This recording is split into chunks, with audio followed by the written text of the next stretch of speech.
Hello my friends, welcome back to the channel. I hope things are well in your world. I've got something very different for you today. It's not a video, this is entirely an audio medium. And what happened here was I've kind of been struggling in Storybook Brawl as to how to find the perfect approach. How do you basically get the magic equivalent of staying open in a draft? I've gotten close to it before, I think I've seen it before, but I've never really been able to pull it off. And I saw someone who was getting pretty darn close to it, and that was Yukmouth. Yukmouth is a fantastic Storybook Brawl streamer. We watch him frequently during the days, we being me, Sim Wife, and Sim Baby. And I asked him some questions while I was watching him, and he was generous enough to say, why don't we take 15 minutes and talk about this in a Discord call? I have that call recorded for you, and I think if you'll listen to it, you'll be able to kind of get this idea of what it might look like to play Storybook Brawl if you were trying to draft what's open in the seat that you're in. I was really kind of a click moment for me. If you like this kind of content, we're going to call this a short podcast because there's really no video for it. It was just kind of my face on the screen while we were talking, so I'll just leave an image up or something. But if you like this and you find it valuable, please let me know. This is something I could arrange to maybe talk to some other streamers or other good players and do this every now and then. So if you dig it, let me know in the comments and with your likes.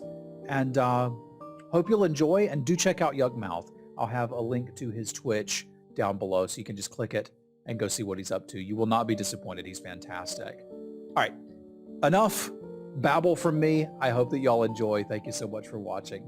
Adios. Okay, I think we got you.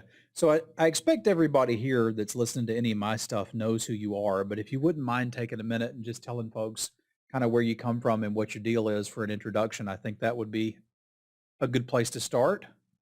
Sure. I'm Yukmouth. I claim to be a Storybook Brawl enthusiast. I used to play, well, I started my streaming career playing Hearthstone Battlegrounds. And from very early on, I took to that game, that style of game, and played it until I discovered Storybook Brawl, which was in early access, just released into early access when somebody actually through Twitch recommended it to me, and I was instantly hooked and knew this would be a game that I would stick with for a long time, and still continue to enjoy it just as much today as I did then. But I stream Monday through Friday. I also do some casting for some of the tournaments. So yeah, if you don't already know me, stop by and say hello. Yeah, it's a great stream to get into. I've learned a lot by watching Yukmouth. He came from Hearthstone's Battlegrounds. I came from Limited Magic, and there were some concepts that I think were transferable from both of those. One of the things, as we get to talking about this real quick, I think you'll understand why I really wanted to get Yukmouth on the horn and babble about this, is a concept about playstyle, because I'll hear you talk a lot on your stream about how this hero fits one playstyle and this hero fits another and that sort of thing. I have a theory, which is that you are just actually the best technical player that this game has currently. And I'm going to run an idea by you that I heard from Jorbs, who is a strategy game streamer. He got famous streaming Slay the Spire, but he's played Magic and a lot of other things, and just get what your take on it is. So this was a tweet he made that kind of changed my perspective from Limited Magic. God, it's been 2 years ago now. He tweets, "What the fudge is a play style, and why do you make decisions based off of it? I've been playing strategy games for 30 years, and I have no idea what you're all talking about." And what follows is a short novel that I'm going to summarize as, there's correct play that will win you whatever game you're trying to play, and then there's a play style that you may or may not be using as a crutch. And that may be okay to do in a tournament if you don't want to get outside your comfort zone. But if your goal is to master the game, you need to expand that. I took that to heart, and I'm going to again summarize here so I can get to the part where you're giving me your take on this. But in Magic, you were basically going for aggro, control, or mid-range. And I was a big fan of saying mid-range was the best, and I kind of ignored the others. After paying attention to what he said here, I really set out to try to master aggro decks and control decks when they were what was open, and I found that I just became better at the game. What do you think of that statement as it applies to Storybook Brawl? Is there actually room for playstyle, or is it just that you're so dang good? Well, we could probably go pretty in depth in this conversation and even take it some different directions, but Basically, my response to that is that there are play styles. Just as an example, some people will use treasures to help determine their direction. Some players will play for board, for tempo. Some players will make plays that will benefit later, but not as much now, like buying an XP spell. Some players will favor those things. Ultimately, there probably is a best play. The problem with saying that is, how do you find that best play when there are so many variables, such as what other heroes are in that specific lobby? What do their boards look like? What is your health total? What does your board look like? How much gold do you have left in the turn? There are so many things in the meta, like even in the same meta on the same patch, there is it kind of evolves, right? It might start out players are playing a certain way and then looking for an edge and making adjustments, and then the community as a whole might be making those adjustments. So then to stay one step ahead, you have to adapt to that. So to find that perfect play, it feels so nearly impossible to like consider all of the possibilities. So I think there are play styles, and it's again, it's just so hard to find the right play. And the way I approach it is I try to consider as many things as I can, and often run out of time in my turn. Not only because I'm slow, but because I'm thinking through things in depth, how they affect me this turn, how they affect me next turn. And I'm not only adjusting my play style from one turn to the next, literally with one gold difference that I have within a turn, I'm adjusting my thought process. So if I have 10 gold on the turn and I see a character that I want a little bit but not a lot, well, maybe I'm going to pass it. But if I only have 4 gold left and that's a 4-cost character, well, I'm more interested, right? So I'm just adjusting as I go, and you take as much information as you can gain from your lobby, from your own board, all those things I mentioned before, and using those to try to come to the best solution. And it's like solving a puzzle, and I love every minute of it. I do too, and I think that's honestly the best part for me about watching your stream is that you'll talk about this and go through the process and what you're thinking, and I'll hear you say these things, and like I can learn a lot by watching. But I feel like you're describing to me a good play style to take the game, which is to try to gain as much information as you can, use that to make the decisions that you can within the time allowed.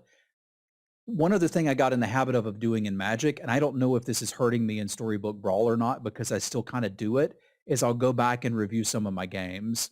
If I win really well or I do really poorly, I'll go back and look. And sometimes I can see that it looked like the shops just wanted me to, go Royals, or they were pushing me towards, go towards Pumpkin. Do you think there's value in reviewing that? And is that useful, or am I getting too caught up in kind of what I should have been doing? I think if you're willing to put the time in, going back and revisiting what you were doing in the moment and seeing maybe what you could have done differently, whether it be better or worse, just what the other options were when you have more time to kind of process and absorb that, I think it's healthy. I think even better, and not everybody can do this obviously, but if you have somebody to kind of review your games with you or to kind of co-op with you, I think getting an extra perspective, such as I'm sure you're getting that from Twitch chat, right? As you're streaming. Yeah. Even if you don't necessarily agree with that, it can lead your thoughts in a direction that you hadn't considered. And there are times when my chat will recommend a play where I agree with, and other times they recommend a play and I will explain why I disagree with it. But I like that engagement, and if you can get that in any way, whether it be through Twitch or if you really want to focus in with like a single practice partner, I think that probably is the best way to actually get better. Okay. I would definitely agree with you there. And then, like, how would you describe your play style? Because I feel like you tend to play towards board strength more often. That's at least what I was trying to do when I was trying out those heroes that I know that you favor, and that worked out really well for me. Yeah, so my thought is I've got a lot of hours in the game. I'm very experienced in the average lobby. I expect to be one of the better players in the lobby. So the more turns I survive, the more influence I have over how I finish in that lobby. So if you die on turn 7, you only played 7 turns and didn't have a lot of time to find an edge on the field. The longer you survive and the healthier you are, the more room for decisions. So if you have a lot of health, it opens up the willingness to maybe take an XP spell that you might know you're going to lose the next fight to take that XP spell, but maybe you have enough health through the early game to justify being able to do so. So, yeah, I think I also assume that every player, even in a tournament setting, even when you're against the best players, I'm not assuming that every player is going to play perfectly. Yeah. So I'm looking to avoid mistakes as much as possible, protect my health total. But it's dynamic, right? I am playing for board strength, but there are levels to it. So it's a little deeper than that. But at a base level, yeah, I would agree with that. That makes sense to me because the longer you get to play, the more decisions you make. And if you're assuming you're one of the better players in the pod, then more decisions that you make correctly will be better for you.